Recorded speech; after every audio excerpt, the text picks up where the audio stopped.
গুড়ি গুড়ি বৃষ্টিতে নাকাল রাজধানীবাসী। ঢাকার ব্যস্ত সড়কগুলো ছাতা আর রেইনকোটের দখলে। টানা বৃষ্টিতে ভ্যাপসা গরম থেকে মুক্তি মিললেও পায়ে হাঁটা পথচারীদের দুর্ভোগ হয়েছে দ্বিগুণ। শহর জুড়ে তৈরি হয়েছে নীরব ভোগান্তি। টানা বৃষ্টিতে রাস্তায় গাড়ি চলছে থেমে থেমে, কোথাও কোথাও দেখা গেছে যানজট। টানা বৃষ্টিতে বিপর্যস্ত উপকূলীয় জেলা ফেনী। বৃষ্টিতে হাঁটু পানি জমেছে শহরের বেশিরভাগ সড়কে। বৃষ্টির পানি ও পাহাড়ি ঢলে বিপদসীমার কাছাকাছি ফেনীর মুহুরী, কহুয়া ও সিলোনিয়া নদীর পানি। মুহুরী নদীর পাড় ভেঙে ইতোমধ্যে ফুলগাজী এলাকায় 2টি দোকান নদীতে বিলীন হয়ে গেছে। জেলা আবহাওয়া অফিস সূত্রে জানা গেছে, মঙ্গলবার দুপুর 12টা পর্যন্ত এর আগের 24 ঘণ্টায় ফেনীতে 347 মিলিমিটার বৃষ্টি রেকর্ড হয়েছে, যা চলতি বর্ষা মৌসুমে একদিনে সর্বোচ্চ বৃষ্টির রেকর্ড। চলতি মৌসুমে রেকর্ড বৃষ্টি হয়েছে ভোলায়ও। বৈরী আবহাওয়ায় জেলার নদ নদী উত্তাল। নৌপথের ডেঞ্জার জোনের 8 রুটের নৌযান চলাচল বন্ধ রেখেছে BIWTA।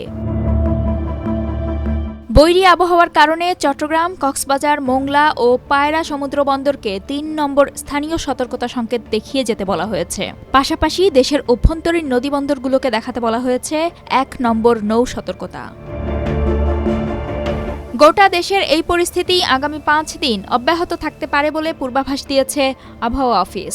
গাঙ্গেয় পশ্চিমবঙ্গ ও এর কাছাকাছি এলাকায় তৈরি হওয়া লঘুচাপ এবং দেশের দক্ষিণাঞ্চলে মৌসুমি বায়ু সক্রিয় থাকায় বৃষ্টির পরিমাণ বাড়বে বলে জানানো হয়েছে। আবহাওয়া অফিস জানায়, ময়মনসিংহ, ঢাকা, খুলনা, বরিশাল, চট্টগ্রাম ও সিলেট বিভাগের অনেক জায়গায় অস্থায়ীভাবে দমকা হাওয়াসহ হালকা থেকে মাঝারি ধরনের বৃষ্টি বা বজ্রসহ বৃষ্টি হতে পারে। এর মধ্যে ঢাকা, খুলনা, চট্টগ্রাম ও বরিশাল বিভাগের কোথাও কোথাও মাঝারি ধরনের ভারী থেকে অতি ভারী বর্ষণ হতে পারে।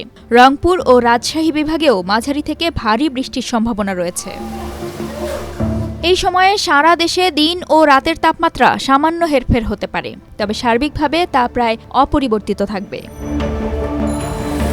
আবহাওয়া অফিস জানায়, টানা বৃষ্টিতে নগর এলাকাগুলোতে জলাবদ্ধতা সৃষ্টি হতে পারে।